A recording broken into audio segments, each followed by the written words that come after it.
Hey everybody, this is Brian and welcome to the 26th Java tutorial. Today we're going to be covering the map interface, specifically the Treemap. Now what is the map interface?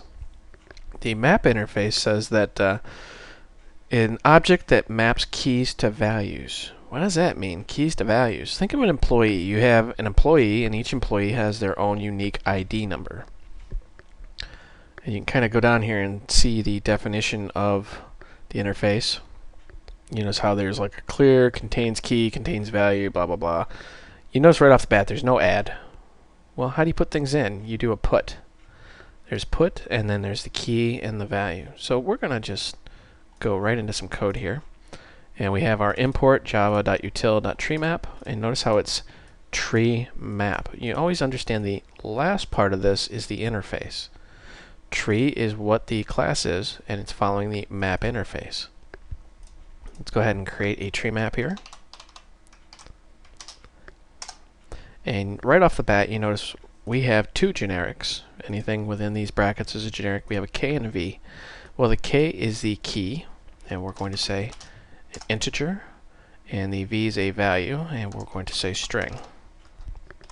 And we'll say employees equal new Treemap, and always try to use IntelliSense as much as possible, just to save your little digits some typing.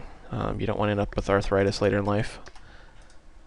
Alright, so very simply we're saying Treemap with our key as an integer and our value as a string. Those are generics, and then we're calling it employees, and we're saying new Treemap, integer strings, and we're calling the default constructor.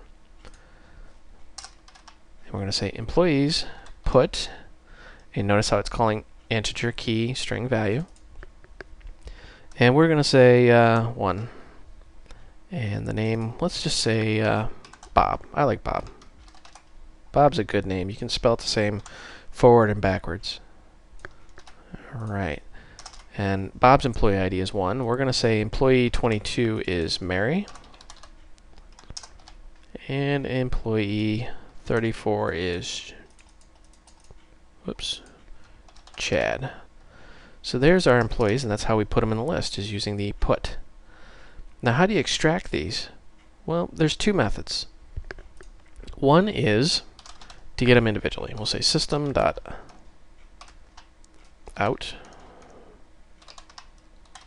print line, and we're going to say employees.get. Now, you might have noticed while I was typing that there's a contains key. You can use that within an if statement. You know, if contains key 1 equal true, then Bob exists. We're just going to do get for now. So we'll say get, and we're going to say we want to get, let's get Mary, 22. So we're going to get the employee with the ID of 22. Let's run this. Sure enough, there's Mary. Now what happens if you, let's copy and paste Mary here. Let's say we have a new employee, Helen, who has the same ID as Mary. What happens here? Well, you notice how it prints out Helen instead of Mary now. Because what we've done is we said there's already an element with 22 as the key, so just overwrite the value. Now, as promised, there is another way to do this. And we'll say for and integer I in employees dot key set.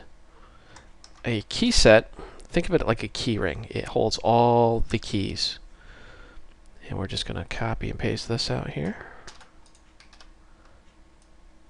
And we're going to say get the employee with that key. So we're saying for each key in the entire tree map, get the key, which is I, and we're going to get.